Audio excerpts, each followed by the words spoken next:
vous. Pour le groupe Lyot, Monsieur Paul Molac.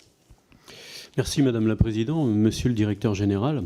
Donc on a bien compris qu'effectivement il y avait des adaptations nécessaires à des restructurations.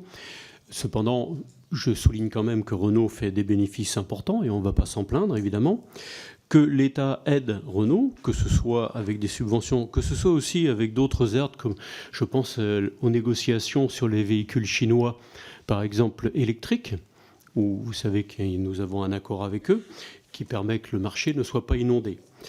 Alors, sur la fonderie de Bretagne, puisque je suis aussi député breton et comme mes collègues, et je représente aussi, là pour le coup, la région Bretagne, parce que la région Bretagne s'était engagée avec vous à payer une partie des investissements, effectivement, comme l'État, dans les compétences qui sont les nôtres. Et les mots du président de région sont assez durs pour quelqu'un qui n'a pas l'habitude de parler de cette façon-là. Il a parlé de votre décision cynique, trahison, irresponsabilité. Donc quand vous me parlez de reprendre les travailleurs, j'ai bien compris aujourd'hui surtout qu'on est dans un chômage particulièrement bas, donc les travailleurs sont importants. Mais je vois mal les travailleurs de Codan aller à Flins ou dans le nord de la France. C'est quelque chose ils sont installés, on ne va pas demander à des familles installées de quitter leur famille, de quitter l'endroit où ils ont vécu pendant des années pour aller ailleurs. C'est pas possible ça, tout simplement. Sur les volumes, ce que l'on me dit, moi, c'est que les volumes de départ n'ont pas été tenus et que, en fait, les volumes, vous les faites ailleurs. Alors, peut-être que c'est un choix de votre part. Dans ce cas-là, il faudrait l'expliquer. Mais moi, et je ne vais pas être plus long, comme ça, vous aurez le temps de répondre.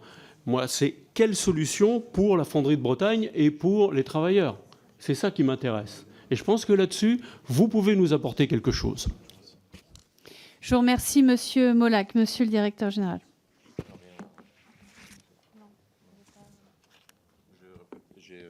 J'ai répondu 10 fois à la même question.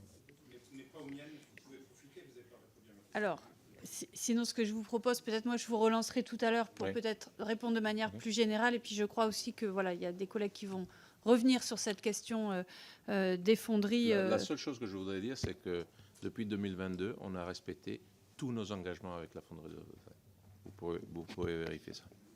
Tous les engagements.